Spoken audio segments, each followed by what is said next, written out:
L'homme ne vivra pas de pain seulement, mais de toute parole qui sort de la bouche de Dieu. Voici votre moment de méditation quotidienne.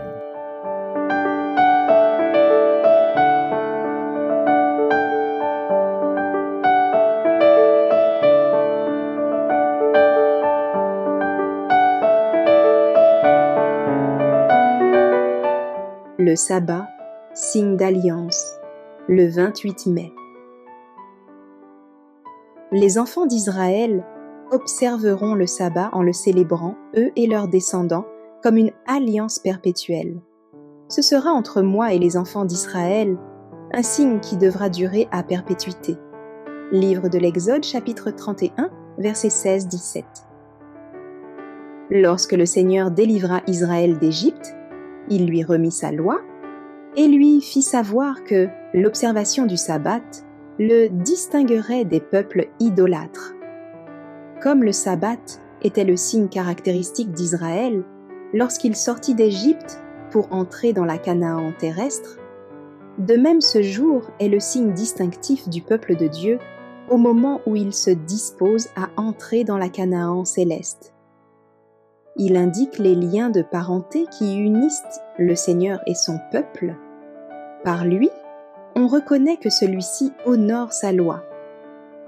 Il distingue ses fidèles sujets de ceux qui transgressent ses commandements. Le sabbat, qui fut donné à l'origine pour rappeler à l'homme que Dieu est le Créateur, lui rappelle aussi qu'il est celui qui le sanctifie. La puissance qui créa toute chose est la même qui recrée l'âme à son image. Pour ceux qui l'observent, le sabbat est donc encore un signe de sanctification.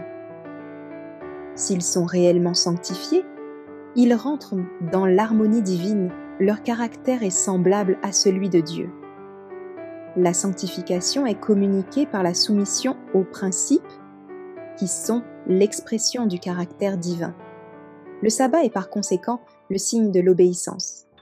Celui qui observe de tout son cœur le 4e commandement obéira à toute la loi. Il est sanctifié par l'obéissance.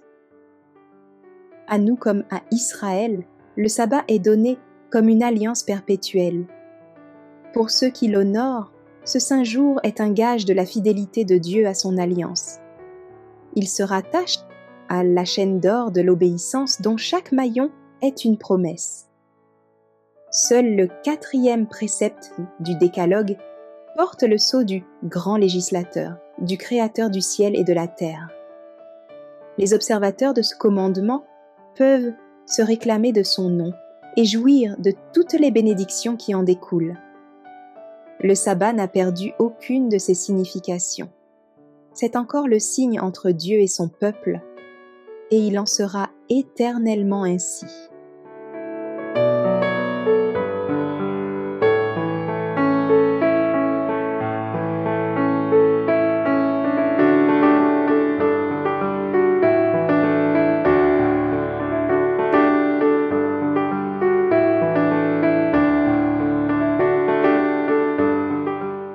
Merci d'avoir écouté cette présentation.